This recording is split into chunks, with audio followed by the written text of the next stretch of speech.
আসসালামু আলাইকুম। আশা করি সকলেই ভালো আছেন। আজকে আপনাদের জন্য নতুন একটা রেসিপি নিয়ে এসেছি, চিকেন কর্ন স্যুপ রেসিপি। এখানে কিছু উপকরণ আছে।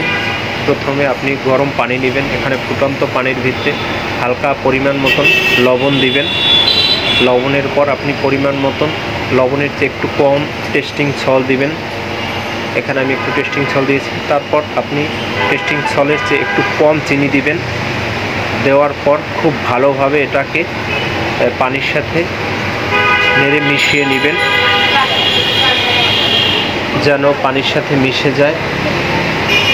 আসলে এটা খুব কম সময়ে আমরা রেস্টুরেন্টে তৈরি করে থাকি। এখানে কিছু কর্নফ্লাওয়ার রাখা আছে পরিমাণ মতো। আমি একটু কর্নফ্লাওয়ার নিয়েছি। আপনারা কর্নফ্লাওয়ারের যে পাউডারটা আছে সেটা নিতে পারেন। এই যে এখানে আমরা নিয়েছি। এটাকে ভালোভাবে পানি দিয়ে গুলে নেবেন। আমরা এখানে কিছু পানি দিয়ে এটাকে গুলে নিয়েছি। যে ভালোভাবে এটাকে নেড়ে চিড়ে গুলে নেবেন, কারণ এটা পানির ভিতরে দিলে একটু হার্ড এবং শক্ত হয়ে যায়। তাই এটাকে খুব ভালোভাবে একটু নেড়ে চেড়ে নেবেন।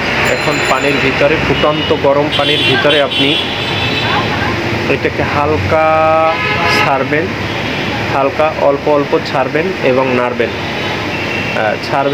নাড়বেন, খুব জোরে ছাড়া যাবে না, কারণ জোরে ছাড়লে আপনার কর্নফ্লাওয়ারের যে পাউডারটা ছিল ওইটা দানা হয়ে যাওয়ার সম্ভাবনা আছে। সেক্ষেত্রে স্যুপটা খেতে খুব ভালো একটা টেস্ট লাগবে না এবং কালারটাও স্যুপের অরিজিনাল আসবে না।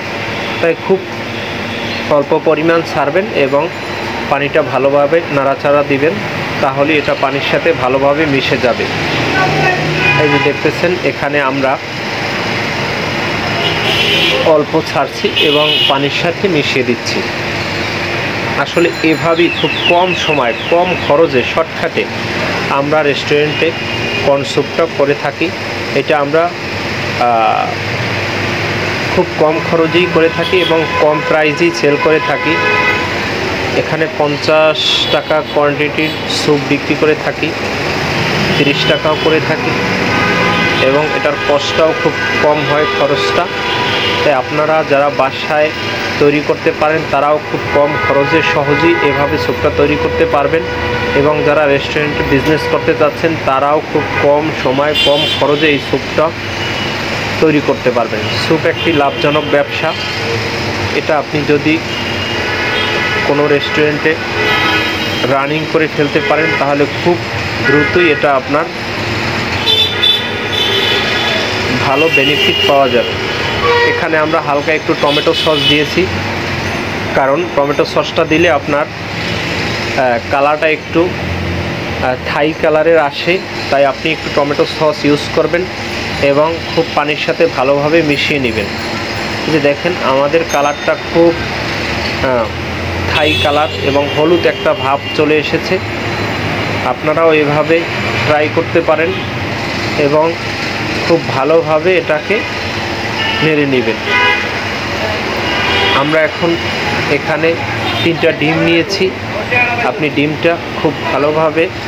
ডিমটাকে ভালোভাবে নেড়ে নেবেন। আমরা যেখানে নিয়েছি এই দেখেন, খুব ভালোভাবে একটু ফাটিয়ে নেবেন ডিমটা, তাহলে আপনার লেয়ারটা খুব সুন্দর আসবে।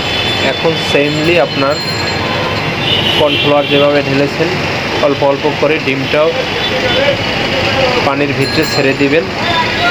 দেখবেন ওইটা পানির সাথে খুব সুন্দরভাবে মিশে গেছে।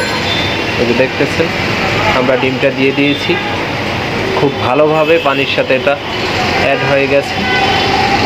আসলে এভাবেই খুব কম সময় এবং কম খরচে আমরা স্যুপটা তৈরি করে থাকি। এই স্যুপটা আপনি বাসায় অথবা রেস্টুরেন্ট ট্রাই করে দেখতে পারেন।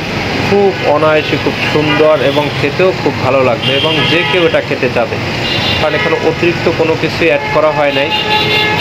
অনেকেই অনেক মশলা, অনেক কিছু ইউজ করে, আমরা কোনো কিছু ইউজ করে নেই। আমরা আলাদা ওইটা রাখি। আপনারাও চাইলে আলাদা চিকেন, তারপর কাঁচামরিচ পেস্ট, টক, এগুলো আলাদা অ্যাড করে দিতে পারেন। আমরা আসলে এখানে যখন কাস্টমার অর্ডার দেয় তখন আমরা আলাদা কাঁচামরিচ পেস্ট, মশলা এবং চিকেন অ্যাড করে থাকি। আসলে এভাবেই দেখেন কি সুন্দর একটা কালার আসছে এবং খুব ভালো একটা লেয়ার এসেছে। আমরা একটা বাটিতে এই স্যুপটা নিচ্ছি। আপনি দেখেন কি সুন্দর হয়েছে। আসলে এভাবেই আমরা খুব কম সময় শর্টকাটে স্যুপটা তৈরি করে থাকি। এটা খুব খেতে সুস্বাদু। আপনারা যারা বাসা এবং রেস্টুরেন্টে তৈরি করতে চান তারা এভাবে স্যুপটা তৈরি করতে পারেন। আশা করি ভিডিওটা দেখে সবাই স্যুপটা তৈরি করতে পারবেন। এরকম ভালো ভালো ভিডিও পেতে আমাদের ইউটিউব চ্যানেল এবং ফেসবুক পেজটি সাথেই থাকুন। ধন্যবাদ।